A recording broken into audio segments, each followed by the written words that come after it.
সবাইকে, সবাই কেমন আছেন? তো আজকে আমি একটু মার বাবার সঙ্গে ঘুরতে বেরিয়েছি। আর এখন আছি আমি আমার বাবার দোকানের সামনে। এখন আমরা অটোতে উঠে চলে যাব ডিরেক্ট হনুমান মন্দিরে। আর মন্দিরে গিয়ে আমরা পুজো দিয়ে তারপর একটু খেতে বেরোবো। তারপর আমরা অটোতে উঠে গেছি আর এবার হনুমান মন্দিরে সামনেই এসে গেছি।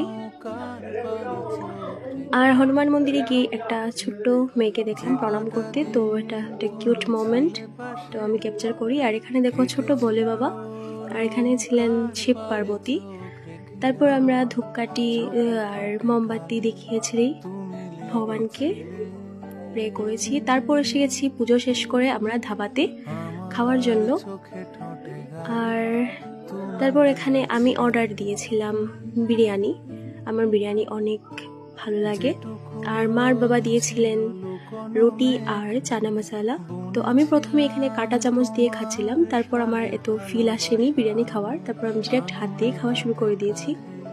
আমরা বাঙালি বস, এত কি হবে স্টাইল মেরে। হ্যাঁ, তারপর একটা বড্ড মজার জিনিস আমি করে ফেলেছি, কিন্তু এতটুকু মজার না। আমি খাবারটা আসলে নিচে ছিল আর আমি উঠাতে লেগে গেছিলাম ঘর ভেবে। এখানে মার বাবা চার খাচ্ছিলেন, তো তারপর এসে গেছি ঘরে। তো চলো বাই, দেখা হবে নেক্সট ব্লগে। Tata, good night.